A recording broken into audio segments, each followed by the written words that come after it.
Hi நண்பர்களே, நலம் 360 சேனலுக்கு உங்களை அன்போடு வரவேற்கிறேன். இன்றைக்கி நம்ம வீடியோவில் எதை பற்றி பேச போகிறோன்னா, நம்மளோட பாரம்பரிய உணவில் ஒன்றான சாமை அரிசி பற்றி தான் பேச போகிறோம்.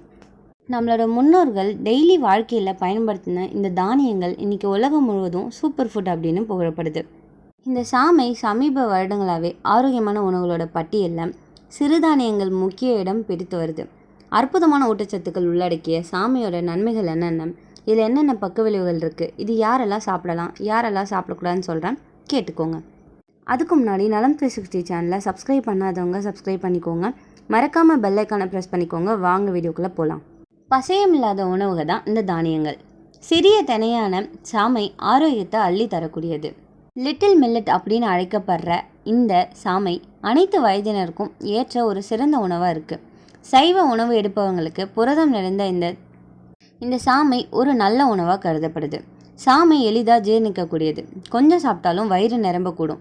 இந்த சாமை அரிசி 100 கிராமில் இருக்க ஊட்டச்சத்துக்கள் என்னென்னு பார்க்கலாம். புரதம் 9.7 கிராம், நார்ச்சத்து 7.6 கிராம், கார்போஹைட்ரேட் 60.9 கிராம், கொழுப்பு 5.2 கிராம், கால்சியம் 17 மில்லிகிராம், இரும்பு 9.3 milligram, thiamine 0.30 milligram, niacin 3.2 milligram, riboflavin 0.09 milligram.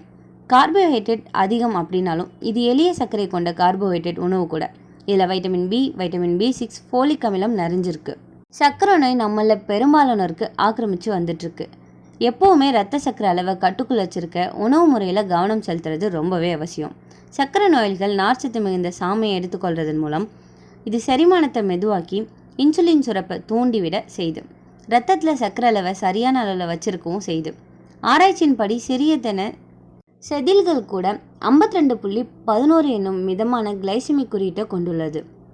நீரிழிவு நோயாளிகளுக்கு குறைந்த கிளைசிமிக் குறியீட்டை கொண்ட உணவுகள் பயனுள்ளதாக இருக்குது அப்படின்னு சொல்லப்படுது. பாரம்பரியமான உணவு பழக்கங்களை மேற்கொண்டவர்களுக்கு மாதவிடாய் கோளாறுகள் பிரச்சனைகள் அதிகம் இல்லை. தற்போது ஊட்டச்சத்து பற்றாக்குறையால் பெண்கள் மாதவிடாய் கோளாறுகள், அதிக உதிரப்போக்கு அல்லது குறைந்த உதிரப்போக்கு, அதிக வலி, உடல் சோர்வு, உடல் பலவீனம் போன்ற பிரச்சனையை எதிர்கொள்கிறாங்க. போதுமான ஊட்டச்சத்து சரியான முறையில் சேரும்போது மாதவிடாய் கோளாறுகள் உருவாவதற்கான வாய்ப்புகள் குறைவு. அதோட கருப்பை ஆரோக்கியமும் வளப்படும். கருப்பை உயிர் சக்தி தந்து பெண்களுக்கு இரத்த சோகை இல்லாமல் செல்வதில் சாமை தனித்துவமாக விளங்குது. ஆண்களுக்கும் பெண்களுக்கும் இணையான குழந்தை பேறு பிரச்சனையை எதிர்கொள்வது அதிகரித்து வருது. ஆண் மலட்டுத்தன்மையில் முக்கிய காரணமான விந்தணுக்கள் பிரச்சனை. ஆண்களுக்கு விந்தணுக்கள் உற்பத்தி சீராக இருக்க விந்தணுக்கள் தரம் மற்றும் வீரியம் குறையில்லாமல் இருக்கணும். அதுக்கு ஆண்கள் அவங்களோட உணவு முறையில் சில மாற்றங்களை ஏற்படுத்தணும். இதை அவங்களோட உணவு முறையில் சேர்த்து வந்தாலே போதும், விந்தணுக்களோட எண்ணிக்கை கணிசமாக உயரும். அவை பாதிக்காமல் தடுக்கும். சாமையில் இயற்கையாகவே சுண்ணாம்பு சத்து இருக்குது. புரதம் நிறைஞ்சிருக்கு. இது எலும்பு முறிவு மற்றும் எலும்பு சம்பந்தமான பிரச்சனைகளுக்கு தீர்வாகுது. தளர்ச்சியை போக்கி எலும்புகளுக்கு ஊட்டம் அளிக்குது. முதுகெலும்பை பலப்படுத்துது. இதில் உள்ள புரதம் உடல் வளர்ச்சிக்கு மட்டும் இல்லாமல் எலும்புகளோட வலுவுக்கு உதவுது. உடல் தசைகள் வலுவாகுது. இது எலும்புகளுக்கு இடையில் இருக்கும் தசைகளையும் வலிமையாக்கி எலும்பு முறிவு பிரச்சனைக்கு ஆளானவர்கள் உணவில் சாமையை சேர்த்து வந்தால் தசை வலிமைகள் பெறுவதோடு எலும்புகளும் ஆரோக்கியமாக இருக்கும். சிறுதானியங்களில் சிறந்தது சாமை அப்படின்னு சொல்வதற்கு இதுவும் ஒரு காரணம். இதில் இரும்பு சத்து அதிகமாக இருக்கிறதால இரத்த சோகை வராமல் தடுக்கப்படுது. ஒரு கப் சாமை ஒரு நாளுக்கு நமக்கு தேவையான இரும்பு சத்து தேவையில் 1/3 பங்கு கொடுத்து விடும் அப்படின்னு சொல்லப்படுது. இரும்பு சத்து அதிகமுள்ள கேழ்வரகு, கம்பை காட்டிலும் அதிகமாகவே இரும்பு சத்து சாமை கொண்டிருக்கு. இளம் வயதினர், கர்ப்பிணிகள், பாலூட்டும் தாய்மார்கள் என அனைவரும் சாமை எடுத்துக்கொள்ளும் போது இரத்த சோகை அபாயத்திலிருந்து பாதுகாக்கப்படலாம். மலச்சிக்கலுக்கு காரணம் உணவும் கூட. ஆரோக்கியமான உடலை கெடுக்க மலச்சிக்கல் ஒன்றே போதுமானது அப்படின்னு சொல்லலாம். மலச்சிக்கல் வராமல் தடுக்கவும் வந்தால் அதை போக்கவும் மருந்துகளை நாடுறவங்க உணவு முறையில் அதை சரி செய்வது பாதுகாப்பானதுன்றது தெரியலை அவங்களுக்கு.